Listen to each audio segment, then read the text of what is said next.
What I buy becomes my husband's property too. If that's unacceptable, then maybe we should just divorce. Charles, my husband, often tries to take things from me for reasons that seem completely unreasonable. He even attempts to give gifts I bought for my parents to his own parents, just to make himself look good.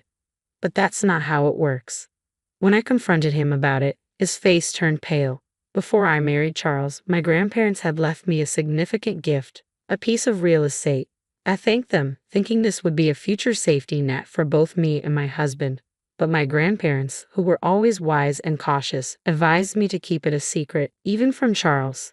They insisted that I keep the knowledge of my passive income and financial independence to myself. I felt a pang of guilt about hiding this from Charles, but I chose to follow my grandparents' advice. After my grandfather, who cared deeply for me, passed away, I continued my life with Charles. That's when the incident occurred. One day, while checking the account where I managed our living expenses, I noticed that $10,000 had been withdrawn. This account, which I primarily managed, was meant to cover our household costs, using the money Charles contributed. It was a huge sum, and I had no memory of withdrawing it, which meant it had to be Charles. When he came home that evening, I confronted him. Hey, $10,000 is missing from our living expenses account. Do you know anything about that? Yeah, I lent it to my mom. She was in some kind of trouble, he replied casually, confirming that he had indeed given the money to his mother, Lisa. And you didn't think to tell me? I asked, astonished. It's fine. Besides, it's my money that I earned. We have some savings, so it's not a big deal. That amount won't hurt us, he said, brushing it off. If Lisa was in trouble, what could I do? I had to help. But yeah, I probably should have said something. The account was for both of us, and if he had taken the money from a separate account he had before we got married, it would have been fine. But taking such a large sum from our shared account without a word, that was too much. When I cited his selfishness, Charles frowned, clearly irritated. Okay, I'll tell you next time, he muttered, dismissing the issue and quickly heading to the bathroom. I felt a knot in my stomach. He hadn't always been this way. When we first got married, he was attentive and always listened to me. Was this how marriage changed people? A few days later, I had no choice but to visit my in-laws' house to drop off a package that had been mistakenly delivered to us. Oh, Megan, thanks for bringing this over. Why don't you come in for a bit? Lisa said, greeting me warmly. I hadn't planned on staying, but it felt rude to refuse, so I stepped inside for a cup of tea. As I sat in the living room, I noticed some new, luxurious items, high-end cosmetics, glamorous clothes, and various health products. Oh, my wonderful son gave them to me as a gift, Lisa said with pride. I realized then that the $10,000 in our account had been used for these extravagances. Charles had told me Lisa was in need of money, but it seemed she had used it on indulgent purchases instead. I couldn't help but feel uneasy knowing that the money had been spent on luxurious products for my mother-in-law. As I sipped my tea, unable to muster a smile, I noticed the shift in my in-laws' demeanor. Their cheerful expressions faded, replaced by a stern, almost threatening look. My son is such a wonderful boy, always thinking of me and getting me these lovely gifts. But what about you? My mother-in-law asked pointedly. Yes, as his wife, are you treating my son the way he deserves? My father-in-law added, his tone laced with suspicion. There was something unsettling in their voices. We heard that you give him a hard time about the money he spends on me, my mother-in-law continued. That doesn't seem right, does it? It became clear to me then. Charles had painted himself as the victim to his parents, making it seem like I was the unreasonable one for questioning his decision. Their fearful, accusing gazes now made perfect sense. I felt a deep weariness settle over me. I had never imagined being treated so poorly by both my husband and his parents. The constant neglect and lack of respect were taking their toll, and for the first time, I began to seriously consider divorce. I thought that if I divorced Charles, I would return to my parents' house and use my savings from passive income to rebuild their home. The house, a two-story structure built over 30 years ago before my brother was born, had become too spacious and difficult for my parents to manage as they aged. With just the two of them living there now, even the handrails we'd installed for their convenience weren't enough to make it comfortable. A cozy, one-story house would be far more suitable for them. So I immediately called my parents to discuss my plans. Surprisingly, they weren't shocked at all about the potential divorce. Instead, they were thrilled about the idea of rebuilding their home. We're so happy you're thinking of this, my mother said, her voice bright over the phone. Even if we won't be living there for long, it's wonderful knowing it's being done with your income, and you can take over the house afterward. Thank you, my father added. But remember, take it easy and don't overdo it. Their encouraging words lifted my spirits, and I set about planning the rebuild. I was waiting to hear back from the construction company when Charles suddenly confronted me.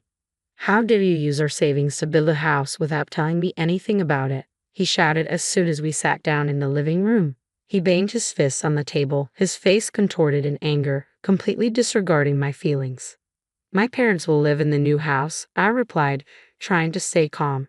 No, that's not happening. It was built with our joint property, so my parents have just as much right to live there, he insisted, his voice growing louder.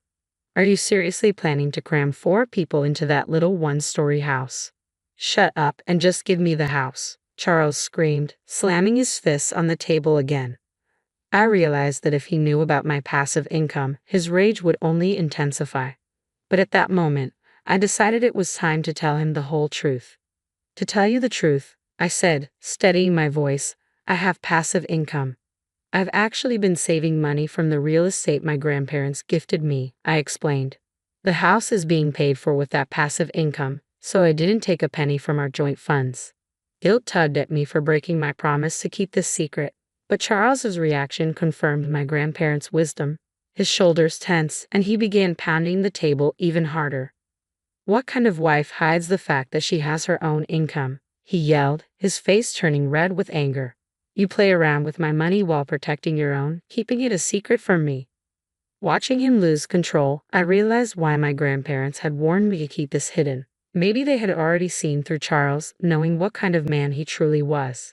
I'll take the house as alimony, he snarled. The house you built as my wife is mine too. I'm the head of this family, and if you disobey me, I'll divorce you. His words filled me with nothing but dismay. How had I lived with this man for so long without realizing his true nature? Initially, I had planned to use my passive income as a safety net, something to rely on if we ever face financial hardship due to illness or job loss. I intended to reveal it when the time was right to help sustain our life together. But now, any desire to share that money with him had vanished.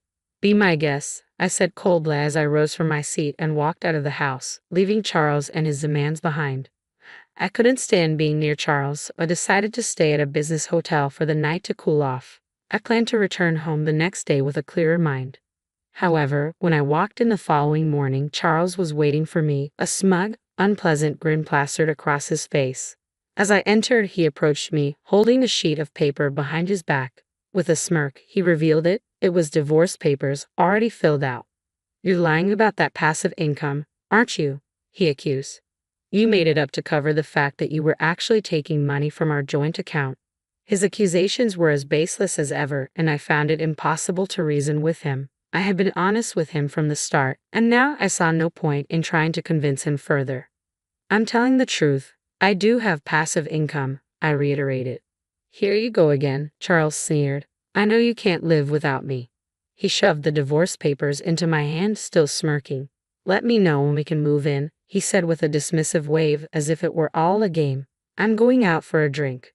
He patted me on the shoulder and walked out, humming cheerfully, completely oblivious to the turmoil he'd caused. In that moment, I saw Charles for who he truly was. He hadn't changed, he had simply hidden his true nature from me all this time. From the beginning, he had looked down on me, never once truly considering my feelings. Without hesitation, I packed my belongings, filled out the divorce papers right then and there, and left the house for good. I decided to move in with my parents temporarily, explaining everything to them. We agreed to stay together until the new house was completed. The next day, I knew my life was finally moving in the right direction. I felt a wave of dismay as I looked at my phone and saw that my call log was filled with missed calls from Charles. Then, as if on cue, my phone rang again. It was him. Reluctantly, I answered, hoping this would be our final conversation. Hello? Hey, he said, his voice laced with impatience. All your stuff is gone, you know.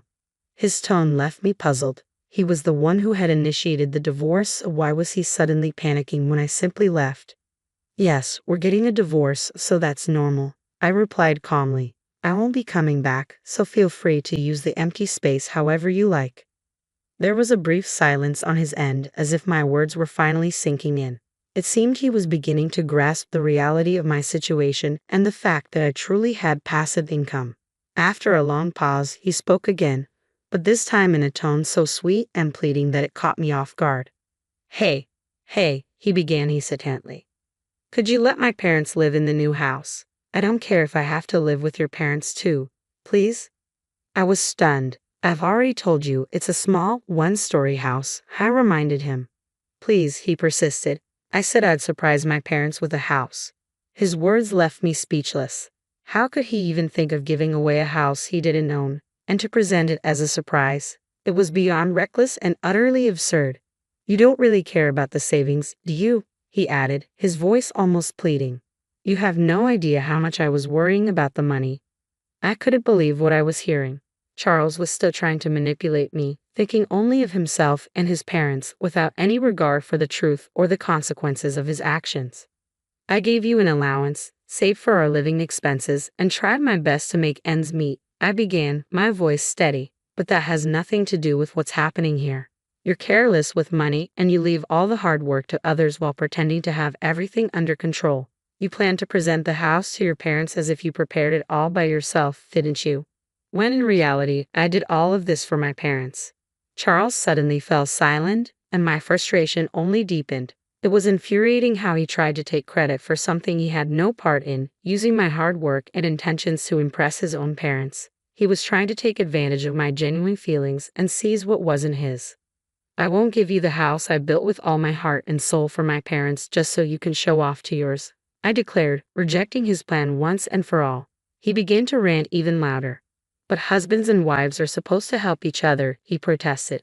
I'll tell them you built it, please. We're not a married couple anymore, are we? I replied firmly. We're strangers now. I already filed for divorce. The shock in his voice was evident. You? Already filed it? Why are you so surprised? You're the one who asked for the divorce. I didn't think you would actually leave me, he stammered. Hey, let's start over. Let's talk it out and try to be a good couple this time. I couldn't believe what I was hearing. This was the man who had spent our savings on his own mother, threatened me with divorce, and belittled me until the very end. There was no way I would ever consider getting back together with someone like him. No, thank you, I said, my decision unwavering. Please give my regards to your parents. And with that, I hung up the phone, feeling a sense of finality and relief. I ended the call with a bright, resolute click. The following day, my phone was flooded with voicemails and messages from Charles, pleading for reconciliation. He claimed we could still start over, that he loved me, but I was certain his true motive was to access my property and fortune. To sever all ties, I promptly blocked all his contact information, including that of his parents. In the meantime, the house was completed, and my parents and I settled into our new, comfortable home. Life felt rejuvenated. Later, I ran into a mutual friend who knew Charles and shared the news of our divorce. She offered her sympathy and filled me in on recent developments concerning my ex. Charles had abruptly resigned from his job, claiming he no longer needed to work hard because he had acquired real estate. The company was unable to reach him, but he attempted to retract his resignation the next day. His bosses were furious, lecturing him about the trouble his sudden disappearance and incomplete notice had caused. They were particularly incensed that he hadn't considered the impact on his colleagues. Charles tried to fabricate an explanation for his actions, but it quickly became apparent that his divorce and reliance on my income were the real reasons behind his behavior. His lies unraveled, and the company refused to rehire him. It was ironic that Charles, who had once dismissed my passive income as a lie, was now trying to exploit it while parading his ill-gotten gifts to his parents. He never thought about me or our future. Reflecting on this, I felt nothing but relief. I heard that Charles had moved back in with his parents, but they were reportedly harsh with him. He struggled to find a new job due to the circumstances of his departure from his last one. It seemed he was finally facing the consequences of his actions. As for me, I'm thriving. Living in the house I built for my parents, pursuing the job I've always wanted, and enjoying life. My passive income now supports those who genuinely care for me. I feel at peace and content with how things have turned out.